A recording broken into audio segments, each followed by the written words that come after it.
Hello दोस्तों, आप देख रहे हैं डी कोड इंडियन। तो यहाँ पे कैबिनेट के द्वारा एक बहुत ही बड़ा डिसीजन लिया गया है प्रधानमंत्री गरीब कल्याण अन्न योजना को लेकर के। बेसिकली यहाँ पे इस योजना को अब डिसकंटिन्यू कर दिया गया है, यानी कि अब ये योजना नहीं रहेगी। लेकिन इसका मतलब ये बिल्कुल भी नहीं है कि अब हमारे देश के लोगों को फ्री में राशन नहीं मिलेगा, जो कि इस योजना के अंतर्गत मिलता था। अब हमारे देश के जो लोग हैं उनको NFSA के अंतर्गत, यानी कि नेशनल फूड सिक्योरिटी एक्ट के अंतर्गत फ्री में राशन मिलेगा। तो ये पूरा डिसीजन क्या है उसको डिटेल में जानते हैं आज के इस वीडियो में। चलिए शुरू करते हैं। सबसे पहले तो हम जान लेते हैं कि ये नेशनल फूड सिक्योरिटी एक्ट क्या है, प्रधानमंत्री गरीब कल्याण अन्न योजना क्या है। तो देखिए, नेशनल फूड सिक्योरिटी एक्ट कोई नई स्कीम नहीं है, 2013 में ही इसको लॉन्च किया गया था। और इस स्कीम के अंतर्गत होता क्या है कि जो हमारी सेंट्रल गवर्नमेंट है वो यहाँ पे लोगों को अनाज प्रोवाइड कराती है सब्सिडाइज रेट पे, कम रेट पे। जैसे कि अगर हम चावल की बात करें तो 3 रुपये प्रति किलो चावल मिलता है इस योजना के अंतर्गत। उसके बाद जो गेहूं होता है वो 2 रुपये प्रति किलो के हिसाब से मिलता है। कोर्स ग्रेन्स हो गया जो मटर वगैरह, वो 1 रुपये प्रति किलो के हिसाब से मिलता है। और ये योजना कोई छोटी मोटी योजना नहीं है, काफ़ी बड़ी योजना है। इस योजना के अंतर्गत जो अर्बन पॉपुलेशन है हमारा, उसका 50% कवर होता है। और आपका जो हमारा रूरल पॉपुलेशन है वो यहाँ पे 75% कवर होता है। तो बहुत बड़ी योजना है। और इस योजना में मेनली 2 कैटेगरीज हैं। पहली कैटेगरी है अंत्योदय अन्न योजना और दूसरी है प्रायोरिटी हाउस होल्ड्स। अब देखिए, अंत्योदय अन्न योजना जो है उसमें किस हिसाब से लोगों को राशन मिलता है, यहाँ पे जो नंबर ऑफ़ फैमिली मेम्बर्स हैं वो डिपेंड नहीं करता है। यहाँ पे हर एक फैमिली मेम्बर को हर एक फैमिली को मैक्सिमम 35 किलोग्राम तक का अनाज मिल सकता है। ये मैक्सिमम है, ये उनके ऊपर डिपेंड करता है कि वो कितना लेना चाहते हैं। और ये कैसे मिलेगा, तो सब्सिडाइज रेट में मिलेगा, मतलब 2 रुपये प्रति किलो के हिसाब से, या फिर 3 रुपये, या फिर 1 रुपये प्रति किलो के हिसाब से मिलेगा। वहीं पे जो आपका प्रायोरिटी हाउस होल्ड्स के अंतर्गत जो फैमिली आते हैं उनको यहाँ पे कैसे मिलता है, तो नंबर ऑफ़ फैमिली मेम्बर्स पे डिपेंड करता है। अगर आपके फैमिली में 5 मेंबर हैं मान लीजिए, तो यहाँ पे आपको मैक्सिमम 25 किलो तक चावल जो है वो मिल सकता है। अब समझते हैं कि प्रधानमंत्री गरीब कल्याण अन्न योजना क्या है। तो जब कोविड-19 आया था हमारे देश में, तो अप्रैल 2020 में भारत सरकार के द्वारा प्रधानमंत्री गरीब कल्याण अन्न योजना को लाया गया था। और इस योजना के अंतर्गत कहा गया था कि लोगों को फ्री में अनाज दिया जाएगा। हर एक परिवार के हर एक मेंबर को 5 किलो अनाज मुफ्त में दिया जाएगा। और ये NFSA के अलावा होगा, यानी कि NFSA के अंतर जो सब्सिडाइज रेट में आपको अनाज मिल रहा है वो तो रहेगा ही।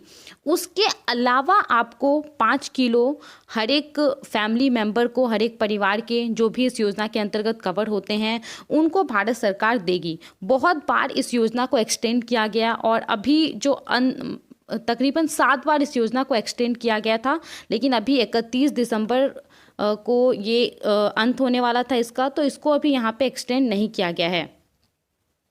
अब आगे देखते हैं अब न्यूज़ क्या है एग्जैक्टली इसको लेकर के। तो यहाँ पे जो प्रधानमंत्री गरीब कल्याण अन्न योजना है जिसको कोविड-19 के समय में लाया गया था, और जो NFSA है, नेशनल फूड सिक्योरिटी एक्ट, उस दोनों को यहाँ पे मर्ज कर दिया गया है। मर्ज किस प्रकार से किया गया है, तो अभी तक आपको समझ में आ गया होगा कि प्रधानमंत्री गरीब कल्याण अन्न योजना में क्या होता है, फ्री में राशन प्रोवाइड कराया जाता है। और इसमें फ्री में नहीं किया जाता है, इसमें आपको सब्सिडाइज रेट में कराया जाता है। तो यहाँ पे मर्ज कर दिया गया है। यहाँ पे जो PMGKAY है, यानी कि प्रधानमंत्री गरीब कल्याण अन्न योजना है, उसके फ्री पोर्शन को NFSA में ऐड कर दिया गया है। और यहाँ पे अब होगा क्या कि NFSA के अंतर्गत जो लोगों को, जो परिवारों को 35 किलो मिलता था, जो अंत्योदय योजना के अंतर्गत आते थे, या फिर जो प्रायोरिटी हाउस होल्ड के अंतर्गत आते थे, उनको पर मेंबर 5 किलो मिलता था। तो यहाँ पे उनको उस हिसाब से मिलेगा, लेकिन उनको इसके लिए कुछ पैसे नहीं देने पड़ेंगे। जो सब्सिडाइज रेट था उसको भी यहाँ पे हटा दिया गया है, फ्री ऑफ कॉस्ट में उनको मिलेगा। तो there is no need for additional food grain. तो यहाँ पे एडिशनल नहीं मिलेगा, यही योजना रहेगा, NFSA ही रहेगा। एक तरीके से आप कह सकते हैं कि प्रधानमंत्री गरीब कल्याण अन्न योजना को यहाँ पे फिनिश कर दिया गया है, और जो NFSA है उसको यहाँ पे फ्री कर दिया गया है।